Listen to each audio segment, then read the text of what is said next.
Russia produced some of the greatest narrative art of the 19th century. And among those titanic figures, one of the most dramatic and certainly one of the most interesting is Fyodor Dostoevsky. He was born in Moscow in 1821. He's the son of a doctor who worked in and lived on the grounds of a hospital for the poor. This gave him a somewhat middle-class perch for observing the lower economic orders of society. He was educated in engineering. He was on his way towards a comfortable middle-class career, let's say. He was never very wealthy, even though he had some distinction of class. They were poor. But while he was going to school, he was at a military academy. His mother died when he was very young. When he was 15, his father died just a couple of years later, so he was orphaned by the time he was 18 years old. These same years, he also started to show some early signs of what would be later diagnosed as epilepsy. So he came into the world with some significant baggage, let's say. But he was a writer from the start. He began his writing career as a translator.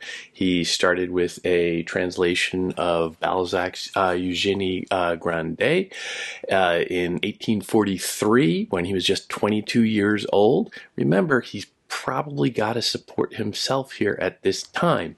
So he was writing. He produced a number of translations. He was also in those years, those early youthful years, drawn towards some political activity. He became active with socialist intellectuals in that time period, and he was arrested and he was sentenced to death in 1849, death by firing squad. This was a dramatic moment where he and other dissidents, youthful intellectuals with whom he may or may not have been in full agreement, but he got swept up with them, were led out to a firing squad one morning, and at the very last minute, when he's already standing there with the blindfold and the cigarette and the whole thing waiting to be shot, at the very last minute, he is released. He is given a pardon, and the Tsar has commanded that he shall be spared his life. You gotta figure what that does to somebody psychologically, what that can do to someone emotionally to broach death that closely. But it's not like he was set free. He spent the next 6 years, I think, 5 or 6 years in a Siberian prison camp, a miserable experience, which he would later write about. And after that, he was compulsorily forced into the military for like another 5 years or so. But following that, he comes out and he is a very different man. And he spends some time, he's still a young man. He spends some time in Europe over the next several years, primarily once he is free throughout the 1860s. He experiences up close the effects of bourgeois culture, like gambling, drinking, capitalism, modernization generally.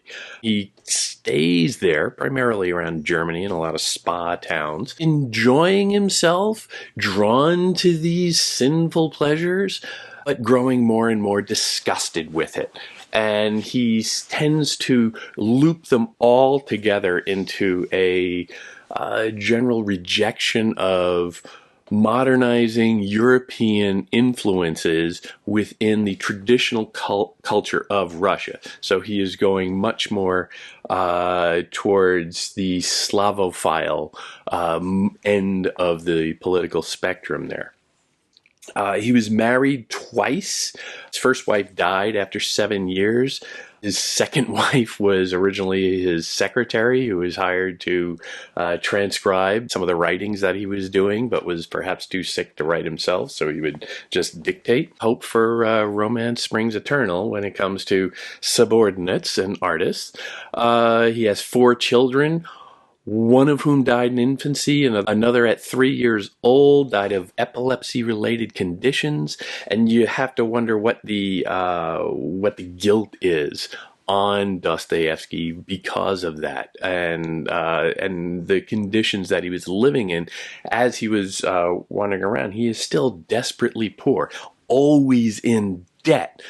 that is somewhat in a result of the gambling, but it also fuels his motivation to go gamble more because he's always trying to pay off debts and also grind out an awful lot of stories, an awful lot of short fiction that he can publish in a magazine or publish in a serial or something like that so that he can get some money. Of course, the poverty is leading or is a contributing factor to a lot of his illness. He cannot work so much because he is frequently ill from epileptic seizures, and you have to wonder, well, if he was more financially secure, maybe he could get better treatment. And these emotions are always churning in him.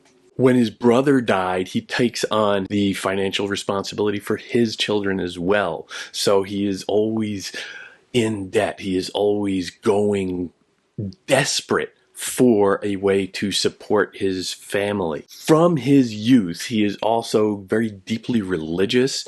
The Russian Orthodox Church is a very primary element in his life throughout, from childhood through to his death, and it will become more so, well, after his turbulent youth, let's say. He settles down and really becomes quite conservative in his religious and spiritual beliefs. The reaction against intellectually that Europeanizing influence is probably the most dramatic break in his life, the sharpest turn, where he was sort of flirting with them. Scholars debate exactly how much he was sincere in political beliefs at that time, but he comes to reject everything that they stand for, the socialist rebels and all of that, because it represents too much change for him, and he becomes much more aggressively stalwart in his resistance to change against any modernizing reform movements. And it's important to bear in mind what Europe and the world broadly were going through in that time. It was a world of uncertainty. In just tracking back a few years, 1812, Napoleon invades Russia, a huge incursion of European values, so to speak, revolutionary values, into the heartland of Russia. A couple decades later, the electric light bulb is invented in 1854. This might seem like a small thing, but actually it's a huge thing, because that one invention changes the way people live. When you don't have to go to bed when the sun goes down, when you can stay up and enjoy family life, you can read, you can do other stuff, you can have a leisure activity outside of the simple clock of the sun, that is revolutionary, probably the most revolutionary invention in the history of mankind. But literal political revolutions come in 1848, that one tumultuous year of revolutionary activity rippling across Europe. 1848 is also the year that the Communist Manifesto is published. 1859, Darwin's Origin of the Species is published. And of course, 1861, probably the biggest change for Russia itself, where the Tsar frees the serfs. This traditional way of life for the common man, the overwhelming majority of common salt of the earth people in Russia. This is upended. Now, you can say that, yes, it frees them, it liberates them, but it also, in a way, casts them adrift. They're told, okay, you're free now. We no longer have to support you. And this is not necessarily good news for everybody. So just imagine the tumult that is going on in the culture broadly, politically, economically, socially.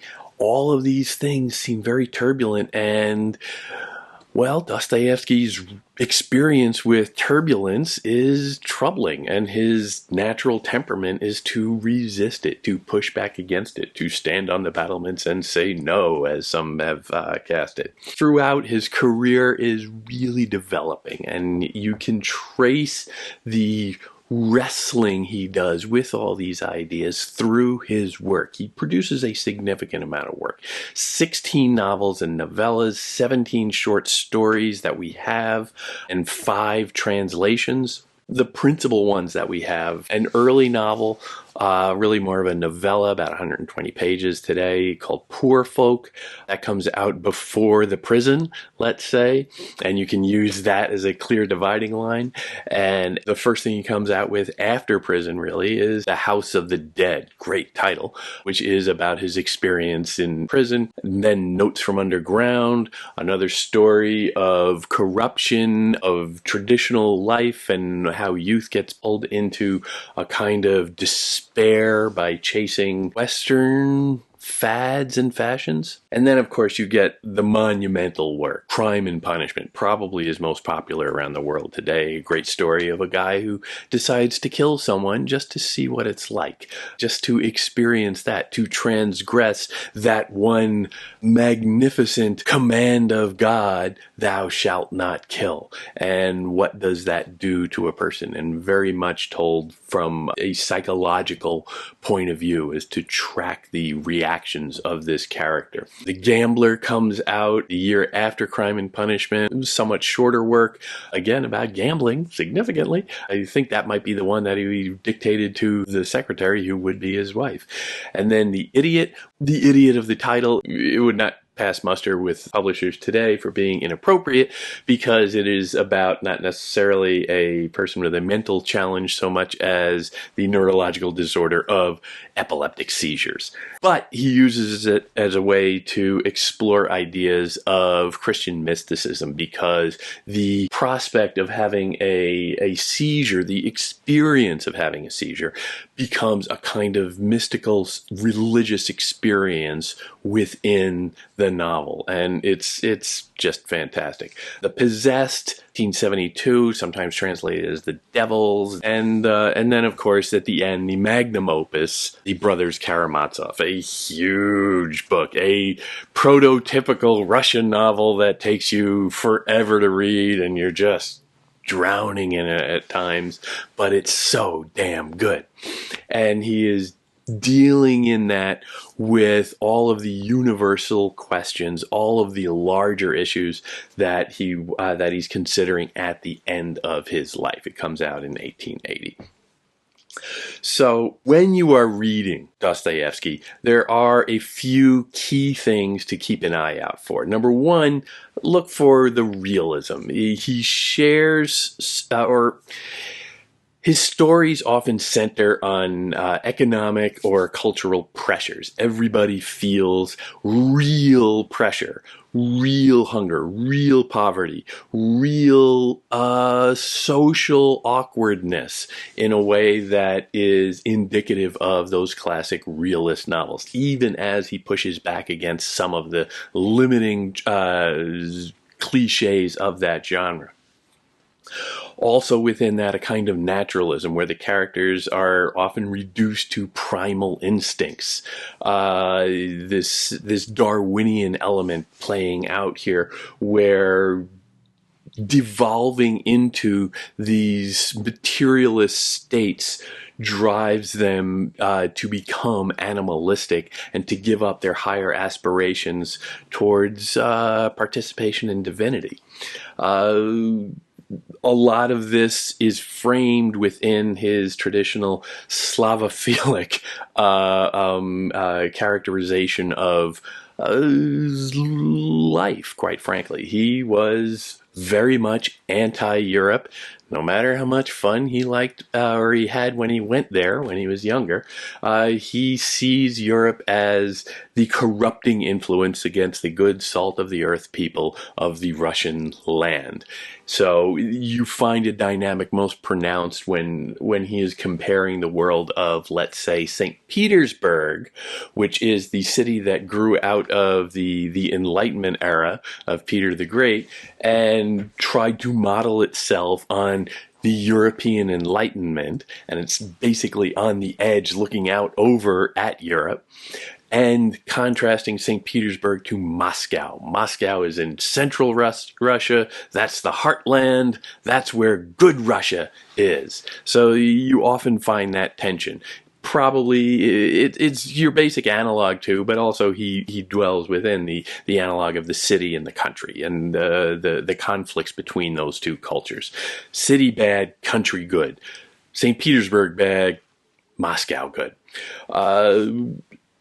Linked to the Slavophilic element is, of course, his Christian orthodoxy. The Russian church is very important to him. He was very devout as a child. He dwells on these issues of the church and the belief throughout his work, and is obsessed with these mysteries inherent in the questions of Christian faith. On a formal level, you can often, one of the most prominent characteristics I would say is his use of perspective, of point of view.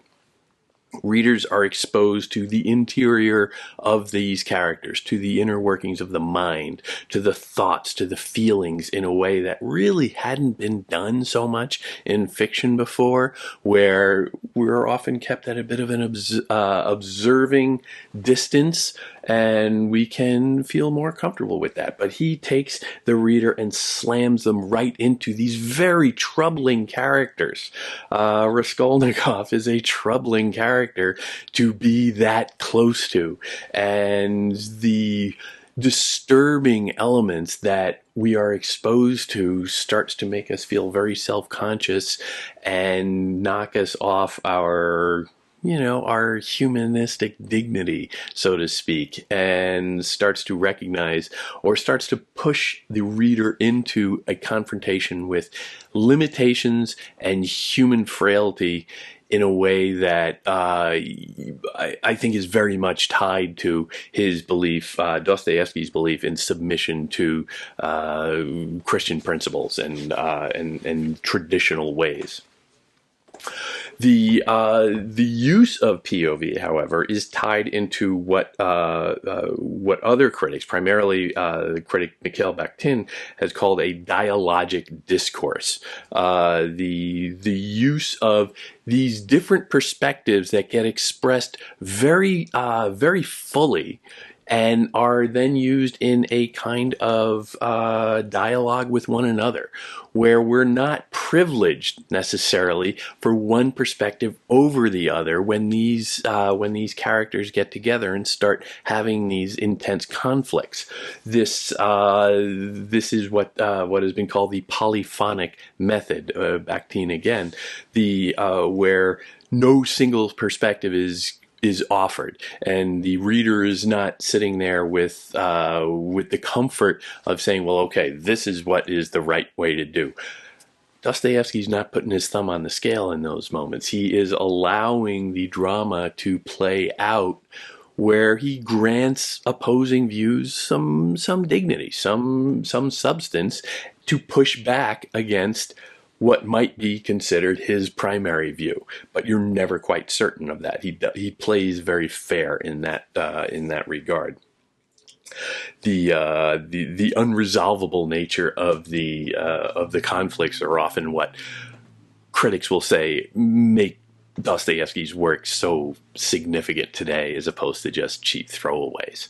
The way he balances all this, of course, feeds into what has become known as the novel of ideas, where philosophical ideas, theological ideas, doctrinal ideas get debated, quite frankly, for you. And so you're reading and you become an active participant in its way of these grand notions, these grand philosophical questions of freedom and individualism, morality, religious faith, free will, determinism. All of these questions are worked out and considered in this kind of laboratory setting of the story.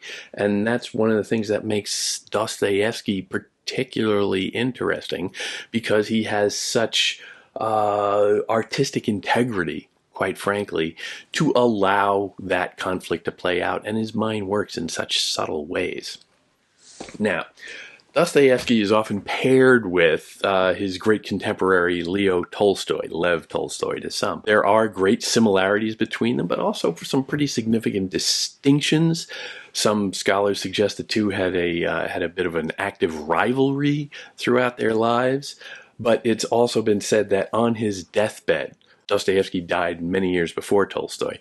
Dostoevsky had taken to reading Anna Karenina.